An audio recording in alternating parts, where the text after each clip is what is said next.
In '94, Mark Skaife fired his best ammunition early to ward off predators in the Shell Australian Touring Car Championship. In fact, the Winfield team humiliated the sport's heavy hitters as Skaife went through the Amaroo, Sandown and Tassie rounds unbeaten. The tide changed when they returned to the mainland, but that early trifecta was the springboard for Mark's second touring car title.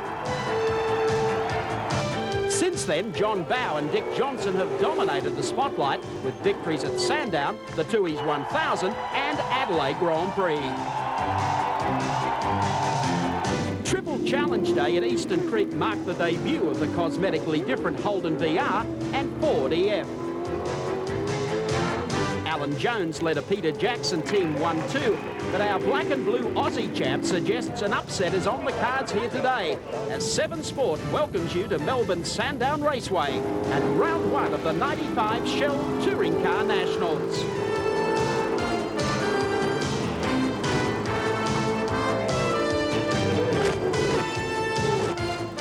Thank you, Andy. Here's the lineup. Row number one, John Bowe, and sharing the front line, Dick Johnson, those two Shell FAI Falcons. Out of row number two, it's Glenn Seaton, the Peter Jackson Falcon, and Larry Perkins in the Castrol Commodore.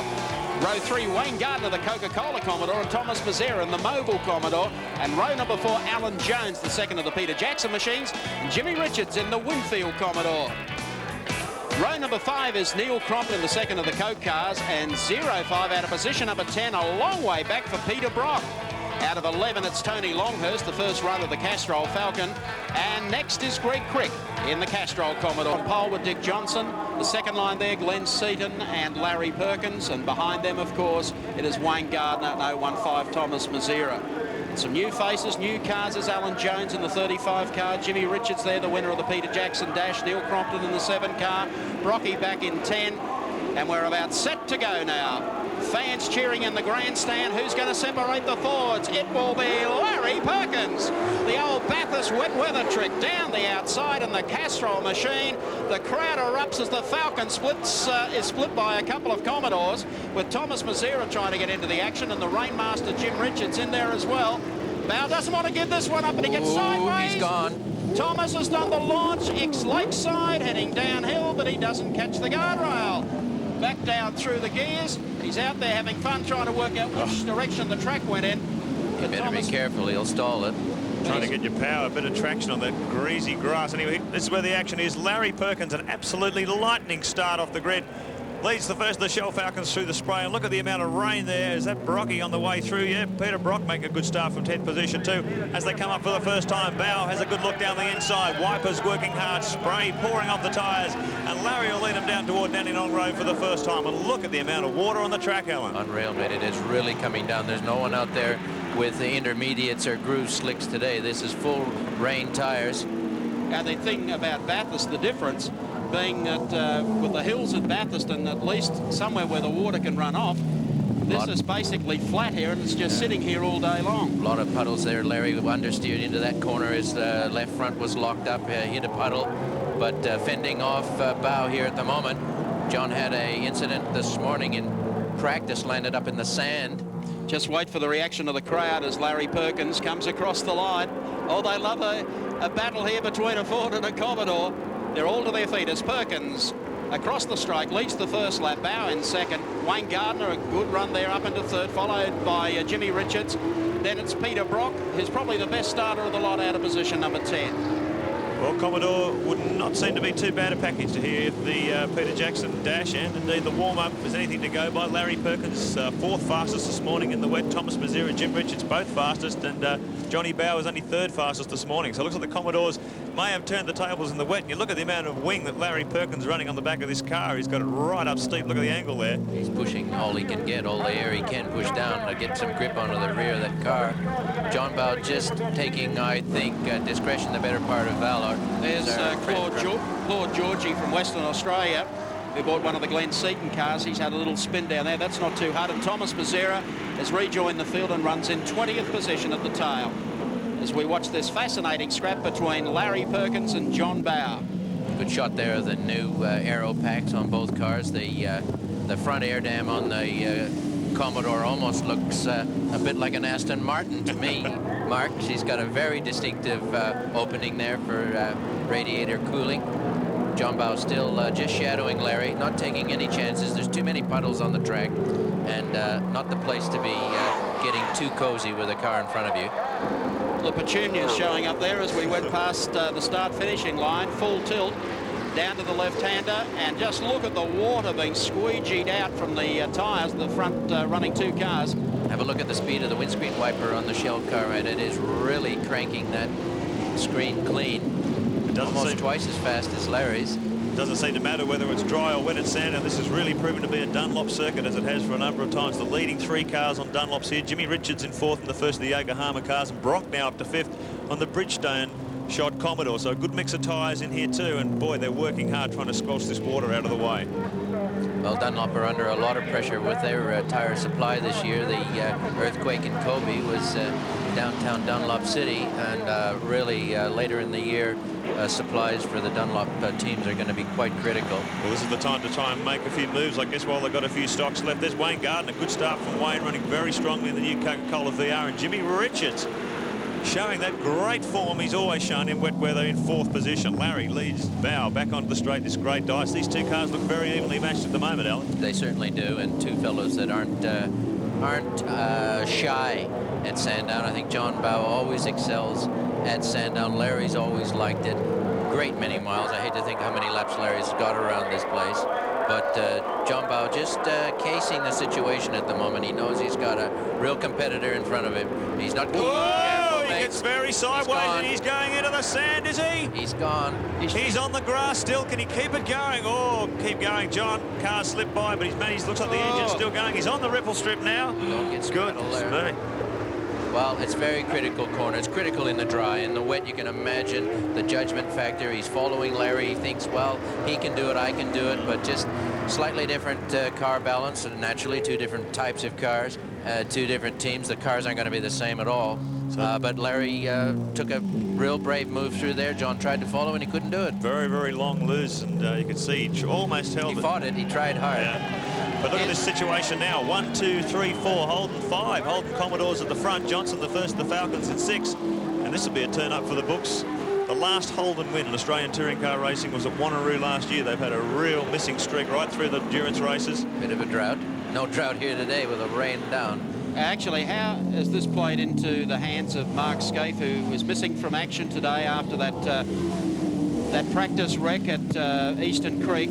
Handed the car over to Jimmy Richards, and will sit out this one. He'll come back at Sevens Plains, but it really needed for Mark Scaife, for a couple of these guys to jumble up the placings here today. You would have thought that John Bow may have gone through the entire meeting unbeaten, including the dash after quick time yesterday, but how things can change. And now we have Larry Perkins up leading this one, and the battle for second is in fact between Wayne Gardner's Coca-Cola Commodore and the Winfield Commodore with Jimmy Richards carrying the number 2. Richards is definitely trying. You can see him, that's not out of control. He's powering the car into that oversteer slide, and to be doing that in these conditions is a fairly remarkable move. John Bow back to 9th, and Peter Brock has moved to 4th from starting out of 10. And there's Brocky there with Dick Johnson behind him. They're not out of it, Mike. The slightest misdemeanor by any of these fellows in front, and they'll freight train themselves straight into the caboose. So the gap the last time across the start-finish line between Perkins and Gardner in second place, just over 4 seconds. So let's see if he can maintain that gap into these conditions. Here's Brocky down through the S's. It's hairy enough through here in the dry, but to be picking the balance necessary to keep these things on track. 1,300 kilos. They are heavy cars. These are no Volkswagens. And believe me, these fellows are using every ounce of energy, skill, and patience that they know to control these cars in these kind of conditions. Peter's been really struggling all weekend. Very unruly sort of chassis, the 05 Commodore. This is, in fact, the car he crashed at Bathurst, now been reskinned as a VR. But he was saying yesterday that the setup required chassis-wise is so different between this and the older car of Thomas's, mainly because this car is so much stiffer. And he's really having quite a trouble dialing the car in the way he likes it. There's Dickie Johnson. Car 17, he comes across the start-finish line in 5th position. So it's 4 Commodores and a Falcon. And right behind Johnson's Glenn Seaton. Well, yesterday's performance by both Dick and John, you would have thought that it was going to be a Shell cakewalk here today, but certainly the rain brings the the best out in every team there. Whoa. Dick sliding it around. None of these fellows are very shy about throwing these cars around. Well, if you saw at Bathurst, we take Dunlop race camera with Dick as he just takes a little glance up into the rear view mirror. See if Seaton's lurking in the spray there, but there's not a lot of vision out of the front of these cars. Across the line again, Larry Perkins starting to stretch that lead just a little over Wayne Gardner and Jimmy Richards. Brock up to 4th, Johnson is 5th, Seaton is 6th, followed by Crompton in 7th, Jones is 8th, Bauer is 9th, Tony Longhurst is 10th. That's the top 10 as they work heat number 1 of the opening round of the Shell Australian Touring Car Championship at Sandown. It could be excused for believing you're watching a race in the UK this afternoon. This is summer in Australia. We might be in the Netherlands with one of the dikes broken. It is certainly tough going here. Look at this, Johnny Bauer coming charging back through the field. He's just taken Crompton. He was 8th, and that moves him up to 7th position.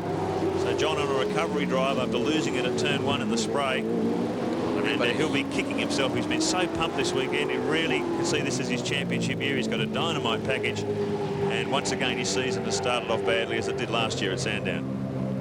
There's Neil Crompton going through in the number 7 car. Whoa. That is not the place. Steve Reed, the Trevor Ashby Dulux Auto Colour Commodore. He's had it. You won't find too many fishermen on the beach using these to carry their rods around. They're not too good when they get on the sand. Gee, I hope he can get out before the tide comes in. And Steve is stuck there for the rest of the race, I'm afraid. Going to need a tractor to get that one out. Yep, you can shut the engine off and turn the wipers off. It's going nowhere. Jimmy Richards still runs 3rd on the road in the Winfield Commodore. Peter Brock is closing on him. And in fact, Wayne Gardner is getting away from Jim Richards, and I think maybe even starting to make some inroads on Larry Perkins. Yeah, we'll monitor that gap as they come across the start line once again. But the gap out about 5.96 seconds at the moment between Perkins and Gardner. But a great showing from Wayne. Jimmy Richards now in 3rd. The team's brand new VR Commodore. And look at that, Peter Brock. Sneaking up. Getting very close. He was complaining about the chassis setup yesterday in the drive. It looks like the Mobile 05 is working very well in the wet today, Alan. Tires are starting to get some grip into them. I don't know that they didn't always have some grip, but they're certainly warmer and potentially more grip than obviously the first couple of rounds. Now, is Wayne Gardner making inroads? 3.4 seconds the gap behind Perkins that time around, so he's chopped 3 seconds out of Larry's lead. Gardner is on a real charge here in the wet. Well, I can tell you Perkins is a real calculating driver, and he'll know exactly how many laps he's got to do. Oops. He may be driving at the slowest possible speed. Lord Georgie from Western Australia trying to stay out of harm's way. Just balked a couple of cars momentarily. Here comes Glenn Seaton. Just pick his way out of the spray there too, just out from behind Georgie. So there he is with the headlights on. Seaton charging through, trying to make some impression on Brock. So the gaps between the cars really concertining as the way through. So there's Brocky up the inside. Oh, here's a go. Not close enough here. Maybe the next lap through. Tire rules are out the door in these conditions. The teams can choose any tire, any wet weather tire they want. So the drivers certainly with brand new tires able to thrash them in this heat, knowing they can throw another set on for the next heat. And Here's everybody, Brocky's definitely letting Jim know he'd like to pass and in a hurry. Two of the most experienced drivers you'll ever see in the wet. Brock climbs right onto the back of the Winfield Commodore as they come onto the main straight once again. Larry Perkins, meanwhile, just gone across the start-finish line. Brock up the inside, side by side between the Mobile car and the Winfield car. Listen to the crowd here. The grandstand gets to its feet. It's a drag race. Brock's got half a nose in front as they go through the spray. Under brakes, watch him over the bumps here. Brock's a tad in front. Richards survives to race another day. He tucks in behind Brock, but he's going to give him plenty of carry in the rearview mirror as they come out of the corner. Championship driving champion fellows. Well, Larry, just great racing. Larry may have been held up on that previous lap. The gap out to 4.1 seconds now. And Glenn Seaton has arrived to make it a three-way party as well in the Peter Jackson car. The exit out of NGK and now up the back straight. We'll see if Seaton has anything left in reserve. Look at the way the Brockies, he's scalded away from Jimmy Richards. Well, there's been a bit of criticism of this new Holden aerodynamic package, but certainly in the wet weather, that's a pretty good telling factor of how well the downforce is working. And the Commodores at the moment are absolutely dominant. 1, 2, 3, 4. Seaton the first, the Falcons in 5th. Here we are, Dandenong Road. Little bump there on the inside. Jim Richards throws it wide, just narrowly misses the curbs on the. Don't want to be hitting those curbs in these conditions. In the dry, the fellows will use them, ride up on them and slingshot them themselves out of the corner, but not today. You can see they're very, very tidy. Well, there's a howling gale here. The flags are blowing, as you can see. And through the mist and the mire, it's Larry Perkins in the Castrol Commodore, and he leads the first race. Let's check them out for you on our Shell race score. It's Lightning Larry, Bathurst Revisited, leading from Wayne Gardner. Super ride from Wayne. In third at the moment is Peter Brock. Fourth is Jimmy Richards, and now up to 5, it's Glenn Seaton. Sandown. And it's Glenn Seaton all over the tail of Jim Richards. He's been sitting there for the last couple of laps. Can't do anything about it, though. Richards is really the rain master in these conditions. And that aero pack seems to be working very comfortably on the Winfield Commodore. I don't think there's any doubt that both packs are working well, Mike. It's just in the rain there are so many other little ifs, ands and buts that cause so many problems, not the least of which is the concern the drivers have got. Well, I think what Glenn would like to do is get past Jim if he possibly could, because just catching them now is one John Bow, who dropped back and is coming back, storming through this field. There he is. Well, John showed the potential that both he and Dick exercised yesterday by putting their Shell cars on the front row, and just apart from that little oops at the end of the straight, John Bow is definitely howling through this field. No shortage of mumbo from the Winfield Chevy there too, as they pick their way up toward turn 1. And look at the rain on the camera lens there. Nothing we can do about that, I'm afraid. There's gusty wind. There's Alan Grice. Has parked it. He's obviously stalled in a nasty spot. Yeah, he's fortunately not too fast. The fellows can see him, and they have to go. There's another one. Well, maybe he didn't see him. Young Romano's taken off for the scrub too. Plenty of puddles and mud out there, but he's managed to gather it up, kept it going. Well done for Paul Romano. Yeah, that's Baps boy having his first run. An absolute standout performer in karting. And he's doing the entire Touring Car Championship season, making Bap a pretty proud old dad. Thomas Mazera in trouble too. He's headed pit lane. Mobile mechanics crawl over the car, but that doesn't look like it's going to be doing too much activity for the rest of Heat 1. Hate to see that, a fellow lose a DNF in the first round of the championship. Oh, look, there's another one. Just recovered. This is a really dangerous situation here with the marshals trying to push the car off, the lack of visibility, the car's slipping and sliding everywhere. Let's go to Andy in the pits with Thomas Mazera. Yeah, thanks very much, Mike. As you can see behind me, the 015 HRT car is being put back into the pit enclosure, back into the garage. Thomas Mazera, you came together with John Bow early on to cause some steering problems. Yeah, like in the first corner I came together with John a little, and I came worst off, and since then I had a steering wheel on the side, but then it was getting worse and the car started to snail even in a straight line, and I decided just to pull it in, but the conditions so bad out there, it's absolutely silly to race in this. You'll be back for heat number 2? Yeah, we'll be back, but let's hope the weather gets a bit better. There's Neil Crompton, car number 7, just in front. Car number 38, Mark Poole, also running the Touring Car Championship. It's good to see some fresh young faces, privateers running the series this year. Mark, of course, well known because of his Formula Brabham racing. And here he is working up on the inside. This is fiery baptism, but he's managed to handle this okay. It doesn't take on Neil Crompton without some degree of effort, and well done there. And that has moved him up to 10th. Crompton goes back to 11th. He's obviously doing it tough, and so is Mark, but he's managed to get past Neil Crompton's Coke Commodore. Our race cam shows the problem. If you're Neil Crompton, the wipers are on the blink. Boy, that's brave stuff, and that is damn hard, really hard. He's very lucky even to be, he's showing guts and determination, just trying to breathe through, and it's okay in the slower corners. Look how much that steering wheel is trying to rub the screen. Can't reach it. It's Dick Johnson, car number 17, making a run at Seaton. Seaton running 6th on the road at the moment. Johnson just behind him in 17, and John Bow is in 5th at the moment. Bow's next victim, if he can gain enough ground, will be Jimmy Richards. So that has been quite a remarkable drive. There's the vision. We're on the wrong side of the car, but there's the John Trimble Daily Planet car 47 getting the blow-by from Dick Johnson. And young Romano has gone off at the end of the straight by the look of it, and has buried the car up to its hocks in sand. The rest of the field goes by. So you got 2 in down there. Well, this is one place where into the straight braking is difficult enough in the dry. Dunlop race cam, and Johnson has indeed pushed his way past the Peter Jackson Ford there, so Dick moves up another position. See the car as he brought the power on, the tail wobbled out on him. And look at the lights on there. That's Tony Longhurst in the brand new Castrol Falcon. Oh, look at the way it twitches under power there. He's really wrestling it in these conditions. But a great effort there. The car was built in 12 weeks, Alan. Tremendous. I tell you what, if you think about it, Longhurst started well down the field here, and he's coming with a withering run. He's now moved up on the tail of Glenn Seaton. First run ever for Tony. He's aboard a Ford, the Castrol machine. Watch him duck here on the inside.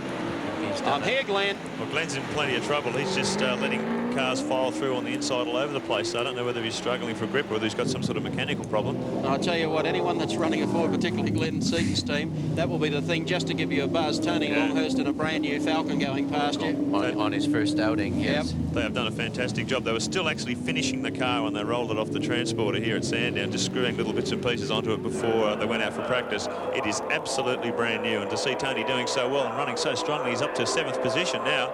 So come across the start-finish line, a stunning effort from Tony. I tell you, the way he's going, Dick Johnson is just ahead of him, and Longhurst has been closing. The headlights are blaring. Could possibly get into the top 6 here without too much trouble. Look at the way it's grappling for grip under power. It really is wrestling this car. He's got it by the scruff of the neck. But he's certainly renowned as one of our most aggressive touring car drivers, and he's showing it here. Really pumped Tony is about V8 racing for 1995 and beyond. And this is a stunning looking package, this new Castrol Falcon. Look at the way it squirms under power. It really is quite twitchy as he comes onto the back straight here and picks his way through the puddles. Sounds good too, Alan. It does sound good. Well, I've never heard a Ford that doesn't sound too good. Oh, yeah. Put him in the cupboard. So Longhurst closes on Dick Johnson, looking for 6th spot in the opening leg of the Shell Touring Car Nationals today. They have 7 laps remaining, so there's plenty of time to do it. He can do it. He's driving hard. Yokohama, a career-long sponsor, helping him put this package together along with Castrol. There's Larry leading this one, the Castrol Commodore. Tell you what, these 2 Castrol boys have really spoiled the Shell party today, let me tell you. Sure have. Dick Johnson, Tony Longhurst, serious about passing, but Tony was all over the place before. The car looked like it aquaplaned very seriously on the front straight. Some fresh hubba-dubba rubber for the Glenn Seaton team as we pick up on Tony trying to work to the outside here as they come up the back straight. And I don't think Dick would be very pleased in the wet to have this new Falcon also monstering him. So it's a sign of the competitive times in touring car racing. Tony says, all right, you go to the outside, I'll have a shot down here on the inside. Boy, that is... This car looks very, very twitchy in the rain. Tony obviously hasn't had a lot of time to have a play around with the suspension. It would have been a real pin the tail on the donkey stuff for the wet. Oh. Well, he's got a good set of rubber. He's very confident. He reminds me he's driving it like he used to drive the BMWs. He really is throwing it around aggressively. What he said. That's the way he's approaching the setup for the car, Alan. He's not in the slightest bit perturbed by the fact it's 1,300 kilos and it's a big, heavy thing. He wants to set it up so it responds as vigorously as the M3. That's what he wants to pursue. Watch him on the straight this time. He aquaplaned last time. Johnson's got a spurt on too. Yes, his rear view mirror is working. It's showing flashing lights. Well, Tony just caught him in an enormous leap over a couple of laps, but Johnson has responded quite magnificently here. He was just about to fall into the clutches of him, but he's really got the pedal down now. This is the battle for 6th and 7th. Johnson in 6th with Perkins, Gardner, Brock, Richards and Bow ahead of him. Watch the water here. It's all over the road here. The puddles are really getting quite deep there. A little squirt, they're giving it on the approach to NGK and then up the back straight. No one taking that curb. In qualifying yesterday, they were in the dirt on the other side of that curb, but not this afternoon. Dick's car's aquaplaning, and here comes... Oh, what about this for... He knows he's there now. The aerodynamics still work. Tony dragging him up the back straight, but boy... Oh, how about that for a pass? Dunlop race cam showed you that. As Tony Longhurst was able to get by Dick Johnson. Doing it well. The Looks like Alan Jones in the pits. Deciding he wants new tyres again. That's interesting. They're having to rub the condensation off the inside of the screen. They fitted demisters to these cars to try and cure that problem, but obviously the rain is just so heavy and there's so much mist inside the car from all the heat there. Heat in the engine that soaks up under the dash and just drives. There isn't a foolproof method yet. Everybody tries this, and you won't see a team that doesn't. I used to carry a rag between my legs on a rainy day. Oh, the hands out the window. Brocky's back. We know that side. He's coming up to, by the look of it, put a lap on Greg Crick, the Tasmanian, also in a Castrol Commodore. Yes, Greg's bringing his own sponsor along for the second race of the year, but without contracts exactly in place yet, I thought it was a good idea to run it with the Castrol colours for the final time. So we've got 3 Castrol cars on the track for the opening round of the championship. Brock sneaks through on the outside. He gave it a good squirt pass there. He's moving. He knows he's sitting in 4th spot there. He'd like to move her up. In 3rd spot, I think. 3rd now, okay. Jimmy Richards still hasn't been able to make an impression on him, so he's still in 3rd, 17 seconds behind Wayne Gardner in 2nd, who is a further 12 seconds behind Larry Perkins. So the rain really does have the tendency to open up the fields, which traditionally in this category run bumper to bumper. Well, horsepower is not so much a critical factor. You can be down a few, and your handling can make up a lot. Your tires will make up an enormous amount, of course, and your driver will make up a lot. Here's Perkins. Be careful, Larry. Putting a lap on Glenn Seaton in car number 30. Glenn's in That all doesn't sorts happen of very trouble. often in an Australian Touring Car Championship to see Glenn Seaton lapped. A bit of a disastrous start for the Peter Jackson team at Sandown today, but everything's coming up roses for Castrol team, whether it be Larry Perkins or Tony Longhurst with his Ford team under the same banner. And the order, still Larry Perkins in front. A good start to the championship for Larry. Keeping in mind he picked up points out of the dash after finishing back there this morning in 3rd. And Wayne Gardner in car number 4, the Coca-Cola car. We're going to see a lot more from this Coke team this year. I think they really did a superb job in their inaugural year last year, and they're fired up, both Wayne and Crompton. Yeah. Keep in mind too that they still haven't got their new Rob Benson prepared Chevy engines. They'll come on stream for Simmons Plains, and the main complaint they've had for most of the first year was they felt they were lacking in horsepower due to lack of development time and other problems. So by the time you come to Simmons Plains, you'll see the full 95 spec Coca-Cola cars, and they'll be very, very strong, I'm sure, throughout the championship. A bit more lightning under the bonnet. Here is our man coming up the back straight, Larry Perkins. Half a lap to go at Sandown for heat number 1 of the opening round of the Shell Touring Car Nationals. He's given them a hiding here today in the opening round, and also a fabulous drive from Wayne Gardner. So it's going to be Commodores 1, 2 and 3, make that 4. And then John Bauer, who looked like he had a top 3 spot sewn up, only to spin off in the bottom corner. This has put a cat amongst the pigeons, let me tell you. Here's Alan Jones with a bit of a wreck on his hands. He's had a nose job there by the look of it. The Falcon, that is. Past the pits for the final time. Give us a little bit of sideways material from Larry Perkins. Little demo. Will he be happy? Watch the crowd as he comes across the line. The Commodore has won, but not the factory. It's the privateer. Larry Perkins in the wet. Few equals to that. Second place will go to Wayne Gardner in the Coca-Cola Commodore. And a distant third back there will be Peter Brock in the HRT mobile machine. Then Richards, Bow, Longhurst, Johnson, Poole, Smurden and Seaton. Checking them out now on our Shell race score. Larrikin Larry in the Castrol Commodore tastes victory in heat number 1. Wayne Gardner, fine second spot in the Coca-Cola Commodore. Peter Brock finished 3rd. Jimmy Richards always there for 4th. And a great comeback drive from John Bauer, who rounds out the 5. Very wet Sandown Raceway, and the winner of heat number 1 was a guy who was extraordinarily quick in the wet at Bathurst. Congratulations, Larry Perkins. A very hard day at the office. Thanks, Andy. Yeah, I'm obviously always delighted to finish a wet race and wheel the car into the garage because it got so wet down this main straightaway. It was absolutely aquaplaning, and when it's doing that, you're gambling, and I'm getting too old to do that. You started outside second row. That run into the first corner must have been a bit of fun. Yes, I had an excellent start. My Dunlops dug in and gripped really gripped, and it just sort of stood the front wheels up and got going, and I never looked back. So, I mean, from where I was, it almost seemed easy, which is sounds a bit brash, but felt good. Larry, congratulations. He was the winner in heat number 1 here. There were also Sandown International Raceway. Race 2, round 1 of the Shell Touring Car Nationals. Larry Perkins on pole in the Castrol Commodore and Wayne Gardner alongside in the Coke Commodore. Row 2, Peter Brock, the Mobile Commodore, but he will start now from the back of the field because he hasn't made the starting grid. Jimmy Richards in the second line in the Winfield Commodore. Row number 3, John Bow in the Shell FAI Falcon, and alongside him, the big mover today, Tony Longhurst, the Castrol Falcon. Row 4, Dickie Johnson in 17.38. Great effort that, Mark Pull and the Holt Commodore VP.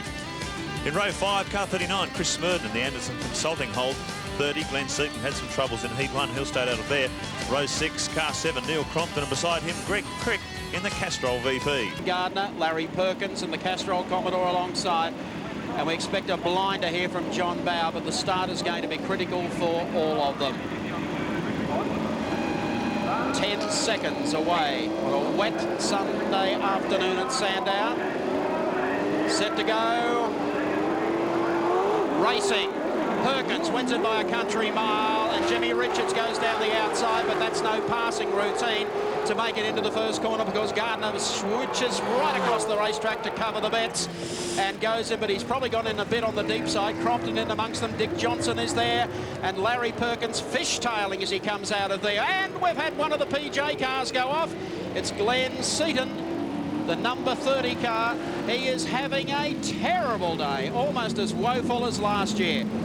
So Seaton goes out after coming together with another car, but Perkins picks up the pace as Jimmy Richards tries to get alongside Wayne Gardner and will get the run up the back straight. So already Jimmy Richards is on the move. Big start from Jim Richards, launched off the second line, pushed his way through to the pack, and here they are side by side as they come across the top for the first time. He pushes through on Gardner. So Richards up to second position. Larry leads him down to Dandenong Road for the first time, but Gardner's not going to get without a fight. He tugs onto the back of the Winfield Commodore as they come through. Then it's Bow, and then looks like Greg Crick. A great start from him in the second Castrol Holden. Very aggressive driving there by Richards. A fabulous start, and he just got the ground covered that he needed. Couldn't quite exercise the advantage to the first corner, but here he is now pressing Larry. Tough break for Glenn. Yeah, certainly is, but that race is over in the first corner. That's an identical situation to what happened last year when he went off. Gardner's car gets sideways and jerks out of that turn as they come and work the front straight here at Sandown before a packed grandstand. Longhurst pulled to the inside, but Gardner's car has got a fair turn of speed. The Coke machine still running in second, and Larry starting to just open up a small gap over Jimmy Richards. I'll tell you what, last time around too, Tony Longhurst was the fastest man on the circuit, the first to dip into the 1 minute 24 second barrier, so he's getting plenty of speed out of this Castrol Falcon. Yeah, that's 1:24 seconds versus a pole time of 1:12.8 in the dry, so about 12 seconds difference is about normal. 10 to 12 seconds is the differential when it's raining. Here comes Wayne Gardner, has more than a look up the outside, gets a little bit friendly there with Richards. He's got plenty of poke. No shortage of grunt from the Coke Chevy in a straight line. Just wait till these guys get their new engines for Simmons planes. They'll be like absolute rockets, I'd imagine. The interesting thing is just watch Longhurst starting to come into the equation. Richards started like a house on fire, but has gone back. He's dropping back through the pack so early in the race as Gardner makes the first move, passes Richards, and it won't be long before Tony Longhurst is down the inside of Gentleman Jim. Jim does seem to have faded a bit. He may have a car problem, but whatever it is, he's being gobbled up here fairly... Very, very neatly too, Alan. Yeah, very smooth move on the inside by Longhurst there. Covers his tracks as they switch back onto the main straight once again. So it's 2 Dunlop shod cars and 2 Yokohama shod cars in the first 4, and the 2 Dunlop shod Shell cars. And the track conditions are changing. It's not quite as wet as the first heat, and if the rain holds off for a few more laps yet, we may see a dry line emerging. So now the 2 Shell cars, John Bow and Dick Johnson, move up behind Jimmy Richards. Jimmy must be in trouble here. He's slipping back through the pack. His time slipping down too last time around, a 1:27.4, so the car getting very taily, as you can see there.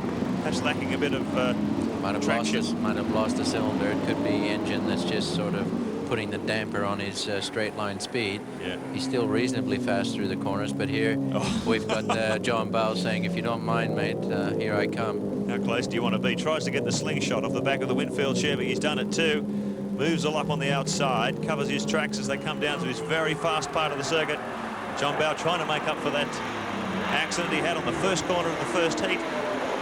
You'll never want to watch the replay of that because that sport what could have been a blue ribbon day for the Shell FAI team. However, still plenty of racing to go in the second heat with Perkins out in front. Second spot being held by Wayne Gardner, and the man on the move that we're watching is, of course, Tony Longhurst.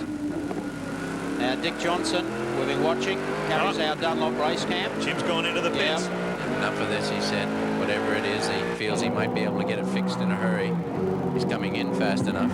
Someone of Jim Richards' calibre and his proven skills. So are they going to change the tyres? Oh, well. They've been struggling for grip there. Certainly the car was getting very taily, particularly under power, trying to put the power down the slower corners here. New rubber goes on. It really has stopped raining, and with this being a 28-lap heat, tire choices towards half distance or even a little later. Well, Jimmy had no choice. It looks like he's gone back onto a full wet once again. The track is still certainly wet enough for that.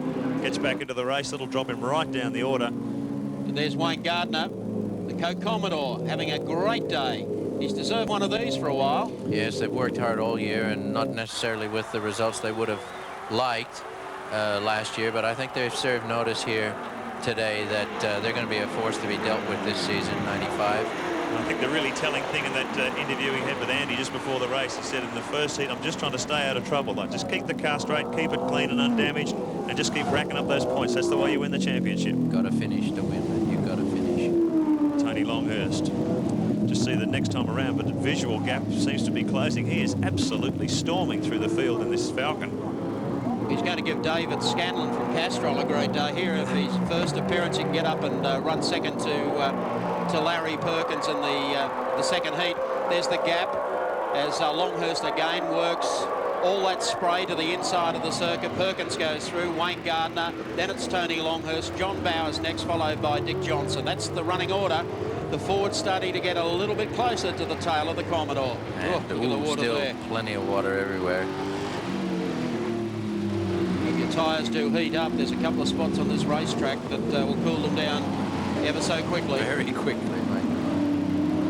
And a couple of the other cars, you notice, have been fairly taily out of the corners as they snap the power on. The Longhurst car, not so much. He's been driving it very straight, feeding the power on. He really has been concentrating on chassis setup this weekend, and no doubt he had to play around with the car in between since the last heat. The car seems to be behaving itself far more. It looked fairly unruly in the first heat. It was getting very physical with it, but the car just seems to be working much better. Bowe, meanwhile, is also working increasing very the well. pressure. Yeah. So Longhurst with his mirrors full of Shell FAI. As he tries to close the gap on Gardner, at the same time defend his position for Bowe. Difficult job in these wet conditions. Well, he started off making inroads on Gardner in the last 2 laps. There's been more content in trying to fight off John Bowe, and Gardner's got away by a car length again. Well, that's interesting. Look at the drive out of that corner. He's obviously springing out of the corner fairly well, and then when he gets in a straight line, and he hold his own with the Shell FAI4. But Bowe takes advantage of the draft. He goes to look down the outside, come under the bumps into turn 1. Let's see if he can do anything. Oh, he gets a little bit sideways under brakes. That was only to let John know, no, don't have a go there. Obviously wary of coming off there in the first well heat. done. He sneaks up the well inside. done. Here he is. He's done it. That was extremely good move. Maintaining the pressure. Nicely capitalizing on the initial move that he tried to set up at the end of the straight, which was difficult for anybody. Well, you can see he's continuing that momentum now. We've got one of the cars in the pits. Is that Brocky? Yeah. Peter Brock in trouble. Having a wretched day, starting from pit lane for the second heat. And looks like new tyres going onto the car. A bit of a brief chat with the engineer, Ron Harrop, there.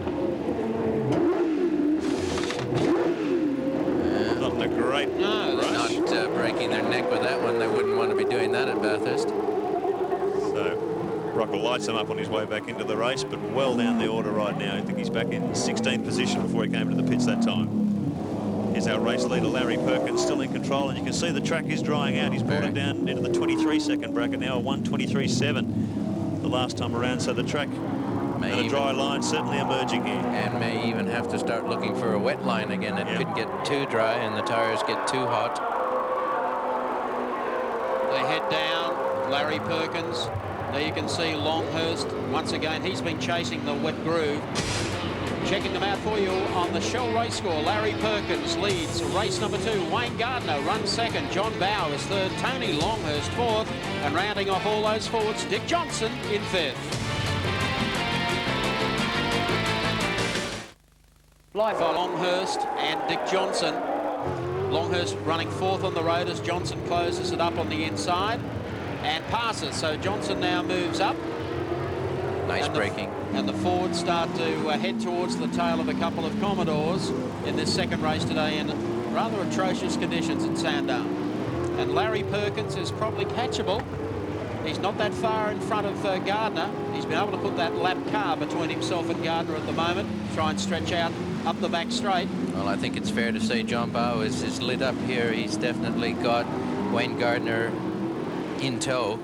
This is just or the other way around. This is just the situation that Larry would have wanted. He's opened the gap to 2.9 seconds over Wayne, but now Wayne's got his mirrors full of Bow, so that's really going to slow him down a bit and let Larry build on that useful gap that he's got at the moment. Bow comes really fast under brakes as they come over the top. How brave is that? Ooh. Takes him under brakes. Shiver Still a wet track. Shiver City. Unbelievable stuff for Bowie. That'd get the hair on your back bristling. That would have taken real commitment on the limit of adhesion to do that on the outside, on the inside, I should say, of Gardner as they came over the top of the hill. Brave stuff, but Bow really is on a charge. Oh, Claude Georgie. Yes, Wayne just helped him. Minor bounce, didn't hurt it. He might actually even get out of there if he the gets windscreen wipers work. Restarted. Ex-Peter Jackson Falcon proving a bit of a handful for the rookie in these very slippery conditions. Well, this is a tough baptism for all of these fellows with their new cars or their first outing. Still wet down this part of the track as Thomas Mazera comes into the pits. Was running 7th. Definitely not having a good day today, but this is life. What's the problem, Andy?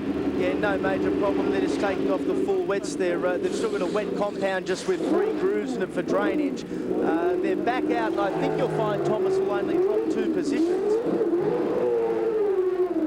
They're honing up on their pit skills. That's good to see, but I don't think they really needed to be in the pits today. Well, it may not be a bad strategy because we're only 16 laps into this 28-lap heat too, and if the track continues drying out that fast, these other guys may be forced in and they may find themselves in the box seat. Look at that brake lock up there all the way down. Dix wouldn't want to do that too many times.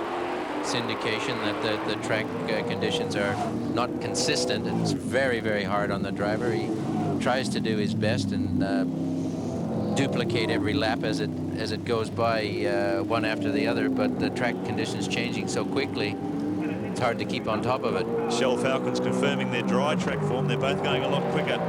Now the track's getting drier and drier. Bow is the first guy to drop into the 1 minute 22 second barrier. He's 6/10 or so quicker than Larry that time around, so he's taking big chunks out of the leader, and here's his teammate Johnson in 4th, closing in on Gardner, so getting very close. Here's Longhurst, the man who was running in 5th position, slipping back through the field. He's going for more of an intermediate tyre by the look of it. Yes. So track conditions really dry. How's it look down there, Andy? Yeah, you're exactly right, Mark. He is going for the intermediates, and you can see a lot of the teams all looking and seeing what everyone else is putting on. This is where tactics and strategy come in. Of course, we just saw Mazera in, and he put on the wet compound. Now Longhurst is putting on an intermediate. It is a guessing game down here at the moment. A bit of trouble on the back here. It looks like they might have got a thread or a nut, not wanting to go on. Well, you're watching it all in the pits. There he went there. Here we have Larry out in front. Yeah, 2.4 seconds the gap to Bow in 2nd place last time around. Let's see if JB's been able to close that at all. He's certainly cutting quicker laps than Larry at the moment. Last time around, 6 or 7 tenths faster. Look at that. Larry's got the advantage of knowing that he'll be on the same style of tire as John, and therefore whatever he's doing to his is likely to be happening to John. But I would suggest that if any one of these 2 cars goes in, the other has to follow immediately. Yeah, 10 laps to go. Fascinating contest. Gardner back in the background trying to fend off Dick Johnson. They're both chasing the wet line to the left side of the circuit. Then they come back to the outside here to set themselves for the corner at the end of the front straight. So the gap between Perkins and Bow that time around under 2.3 seconds, but Larry matching Bow. Both had slipped back into the 1 minute 23 second bracket that time, maybe hitting some lap traffic. But the track's certainly getting quicker, as you can see by the pit stops. Guys starting to really think about coming in now and putting some drier weather tyres on. So we go in with Dick Johnson in 17 at the moment. Gardner doing a pretty impressive job of holding Dick off at the moment. Virtually no rooster tail coming up, and in fact you can see the browny gum dirt starting to form on Dick's windscreen. Still some water naturally, but not the big rooster tails that we've seen earlier this morning. Yep, there's a bit there to cool the tyres down and down the front straight as well. They come beneath the Dunlop bridge, a little twitchy that time, the Shell Falcon. Bit of wheel spin there, you can hear. So still not ideal conditions by any stretch of the imagination, but compared to what these fellas have had to put up with, this almost seems like a sunny day. Here, watch Johnson. As they come onto the straight, they both tend to hang across to the left side of the racetrack. That's where all the water is to cool down those tyres. That's one spot where it is wet, and there's one other spot down here after they've taken the left-hander. Tell you what, at the front of these two, Bowie's closing the gap to Perkins. Has gone under 2 seconds now. It's just cut a lap 0.4 of a second faster than Larry, so Bowie appears to be the fastest man on the track at the moment. Here they are. We've got a lap car, David Attard in the Alcare air conditioning car. It's got Bowie right behind him. As they come up the back straight, gives Bowie the signal. Bit of John shoots through on the inside as he tries to make an impression on Larry. We go back with Dick Johnson and Dunlop race cam as he tucks under the wing of the Coke Commodore as they're coming up toward the rise. Plenty of mumbo from the Ford small block V8 as he shoots down the inside of Gardner. Very tidy move from Dick. The crowd and the grandstand are going crazy. Johnson moves up to third position, so it's Perkins, Bowe and Johnson in the top three. All right. It's a good move from Dick Johnson there. He calculated that well. Top 6 runners all on Dunlops.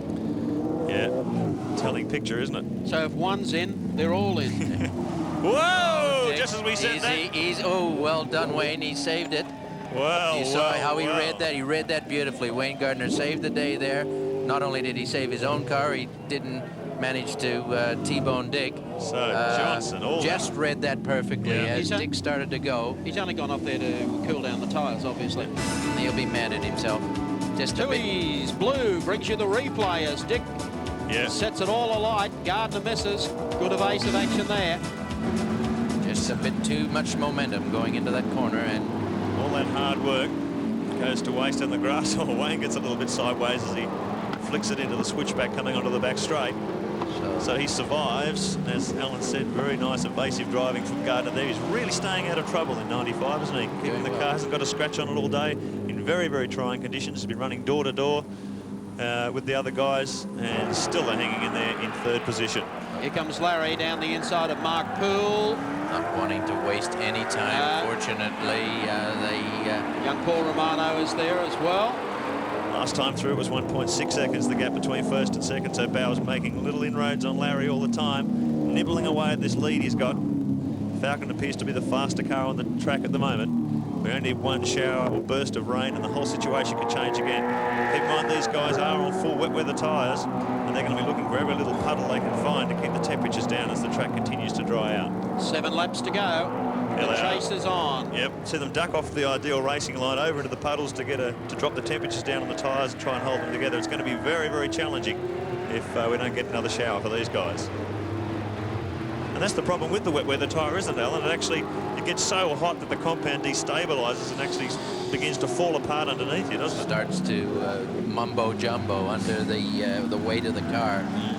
The grooves are just a bit too wide. They do an excellent job getting rid of the water, but on the dry track, these cars are set up wanting every inch of rubber they can take, and hence the tire basically overheats and goes soggy on them. And when it starts chunking up, it's actually like you're driving on some ball bearings. Exactly. The car's just all over the place. Yeah. Becomes very unpredictable and quite nervy for the driver. He doesn't have the feel that he needs to throw these things around. But Larry seems to be a little bit of understeer there. Wow, He's a little bit of oversteer on the way out. Yeah, well, he was ready for it, but that's an indication that the tires are getting a little tired and just not responding the way they need to. You can put the stopwatches away. It's a visual gap now. Bow really zeroing in on the back of the Castrol Commodore. This is going to be a testy finish here. We've seen Larry carry off the first heat. And you can see how Bow is struggling with his tyres there. The thing getting very, very sideways as he tried to put the power down. They've both gone way off the racing line to try and run in the puddles to keep the temperatures down, but they're running out of water pretty quickly. They are. Well, if he gets any further over to the left, he'll win the 1,200-metre hurdle. Fortunately, they're far enough in the lead where they can virtually duel with each other, and neither will want to dive in, but I suggest that if one does, the other has to follow instantly. And the interesting thing, just looking at the lap times here, Tony Longhurst, who came in to switch to a set of intermediates, he's doing lap times 3 or 4 seconds slower than these guys on full wet, so I don't know what's happening there. But you can see the track is drying out, time stabilising. Larry, that last time around, Bow was a second faster than Perkins. Well, we've only got 5 laps to go, and I think Larry can hold it off. It's just a question of whether John can pressure him a bit more. But they're both in the same situation, aren't they, Alan? They're both on the same tyres that are starting to go away from them. Oh, heard a little skid there. Perkins, it wasn't Perkins, and it wasn't JB. So he continues to stalk Larry Perkins. They'll take the signal with 4 laps to go, 5 laps to go next time by. So Bow, look at him trying to get the power on. As keep the car straight, you can see it moving sideways there as he's trying to put the power on in very, very difficult conditions for these guys. Larry moves off the racing line, tries to pick up a few more puddles, but they're running out of water on that side of the track. What has been happening all day, we haven't seen the Perkins car lock up a brake all day. I think that's just a superb credit to his style and his capacity to balance a car, because if a brake was ever going to lock up, the rainy situation certainly brings it on. But he's had this car deliver him a good mount today, and he's exercising all his abilities to keep it out in front. Well, he always threatened to do it this year. He had a sort of overburn on customers, looking after the customers last year. He's pulled that right back this year so he can concentrate more on the Castrol Commodore, and he really does have the Shell Series and, of course, Bathurst in his sights for 95. If this is any indication of the form that he can produce in the Sprint Series, a lot of the regular competitors. Yeah, they've got something to watch out for this year. But he hasn't even had to be aggressive today. Okay, I'll debate that with you later tonight, okay? So you can see the track's just getting a shine on. There's very little water left on these parts of the track. He's getting a bit nervous. He's gone wide there twice now on that right-hander on the approach to the zig onto the straight. So I think John Bow has succeeded in getting him into a worried frame of mind, but he's holding him off. Big sweep again across, costing him time as long as John Bow stays in a straight line. But John really not close enough yet to take what you call a threatening passing maneuver. Larry hasn't missed a puddle for the last 2 laps. He knows where they're at. Little brings the power on. Just feeds it on out of here. And he's up the straight again with JB and Hopkins. Wayne Gardner, we mentioned before, doing a great job running in 3rd place, the Coke Commodore, after that scrap with Dick Johnson. Then Johnson spun. That gave Gardner a very handy 3rd and not too much pressure. Whoa, we've got one in trouble. Trimboli and the Daily Planet Falcon. Down at the bottom of the S's. Here come Come the on, leaders. boys, push it. Just push it straight ahead. That's all you have to do. Yellow flags waving. Larry and John, a good look at that. This will get. Oh, what's John Bow doing? Oh, he's gone over the inside. Boy, that looked dramatic. That got the. You never forgive yourself. He went over the inside and then had a puncture a lap later. Oh no! Looked like he was heading for a T-bone with the car there. He was going right over the ripple strip. I suppose it's a shorter distance, another chance to make up a couple of metres on Perkins. Not only that, the grass was a little wetter than where Larry was. Here's another look. He decides at this stage. Have a go up here. Boy, that was an instant decision, John Bow. He knew exactly what he wanted to do. He had a millionth of a second to decide it, and he did it. Didn't put a scratch on the car, and look here, still on Larry Perkins. Oh, Larry's trying to steam up the inside of Mark Poole. That slowed him down a heap of time. Let's see if Bow can capitalise on that. Splashes through the puddle at the bottom of the hill. Bow's been able to make up a fraction of time there. Yeah, Mark Poole did a good job again. Stayed out of trouble, backed off, let Bow go through. He didn't want to be part of that, and they're starting to close it down. John's definitely in the slipstream now. He's going to have the advantage of having that Commodore help him get up the back straight with a little toe. 2.5 laps remaining in this second race of the opening round, the Shell Touring Car Nationals from Sandown. Larry Perkins gets plenty of support at the top end of the circuit. And look at Bow. Man on a mission here. It's lightning. See if he heads for the grass again. No, follows the conventional line through the corner. They got this it out time. of there. That was a good move. And he got out of there quicker too. Larry's missed a gear. Yeah, you can hear him Something. struggling there. Bow's got a much faster run out of the corner, but Larry covers his tracks. Let's see if Bow can switch across and nail him on the left-hand or to the main straight. He's running out of options. Doesn't happen very often, but it can. 6-speed gearbox. There's plenty of them there to. Whoa! Look at him trying to get the power down and block his tracks. He better go right now, or left rather. Yeah. See if Bow goes for a tyre cooling operation, or whether he's going to just stick it in there and try and overtake him. The crowd goes mad as they come across the start-finish line. Oh boy, look at this. Under brakes here again. This was treacherous territory for Bow in Heat 1. 2 laps to go. Boy. And Larry's then got to try and back it up to make sure he doesn't wind up on the wrong side of the road. Terrific stuff from these two. Holden and Ford, the brand new Aero kits, the brand new cars, and boy, aren't they competitive. Larry gets it really sideways as he tries to cover his territory once again onto the back straight. This must be such a difficult situation, Alan. You're trying to conserve your tyres and you're also trying to drive aggressively to beat the other guy. And driving a little, I think John's got him this time, but no, Larry's very, very defensive. He's placed it very nicely, but John's got a big slingshot there. I think you can say... Larry's going to hold his ground here. This will be exciting as they come over the top into the left-hander. Perkins. Oh, mate. Gutsy stuff. Bow tried it around the outside the conventional line, but Perkins just enough strength there and went in really late under brakes. The crowd are going crazy. This is a fantastic duel. Well, if you're John Bow, you've got to figure out where it's going to happen. He's just about driven Larry mad so far. Whoa, Larry's lost it. He went in a fraction too deep there. That's pressure driving from JB. Almost exactly what Dick Johnson did, but John achieved his objective. He forced him into it without touching him. And Larry will be kicking himself. Look at this. Ford fans Ford flags are flying. 1 lap to go. John Bow saved the best for last at Sandown today. Second spot still held by Larry Perkins, and third place by Wayne Gardner. So no chance that Wayne Gardner is going to dislodge, if you like, Larry Perkins for second. Let's talk about professional driving. There's two guys that took it on and just said, I'm going to do something with this race. John Bow obviously very unhappy with his performance in the first heat. Talk about redeeming himself. Superb drive here in the second heat at Sandown. Well, he moves up the back straight. Perkins is going to take the points overall on the day because a win and a second, and John, of course, had to play catch-up in that opening heat, but he'll get a tremendous reaction and reception from the spectators because he's driven his heart out here after spinning off in the first race this morning. Well, it's probably too early to say whether the new Falcon and the new Commodore are evenly matched parity-wise, but boy, that's an indication. The drivers sure are. That's an indication of the action we can expect this year. It's going to be an absolute boomer. Coming out of the pit turn now for the final time. The checkered flag is at the ready, and so are the folks in the grandstand. They jump to the air as John Bow comes out of the final corner.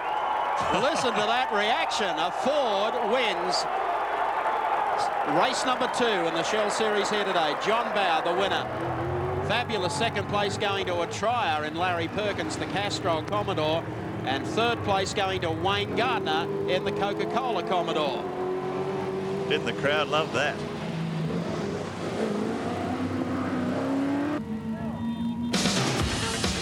Checkered flag time for John Bow, the winner here today of race number 2. Larry Perkins finished in second. Wayne Gardner was third. Dickie Johnson was fourth, and Neil Crompton fifth. In sixth place, Thomas Mazzera. Seventh, Greg Crick. Eighth place to Peter Brock, a long way down today. Ninth was Jimmy Richardson. Rounding out the top 10, Alan Grice and the Pinnacle Commodore. Back at Sandown in just a moment. Miserable day in Melbourne today, but it seems nothing can ruin some great V8 action. Third place in round number 1, Wayne Gardner.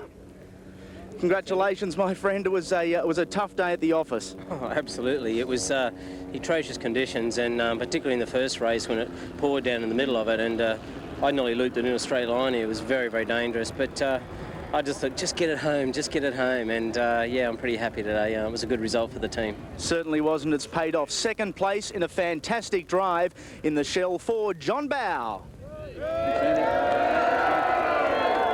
John, very popular down here in Melbourne.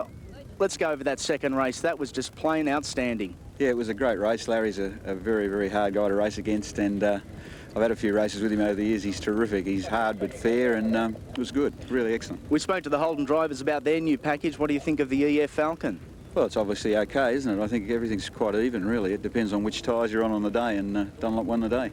John, congratulations. At this stage, I will ask Ross Brodie, the motorsport manager for Shell, to present the winner, Larry Perkins, with the winner's garland.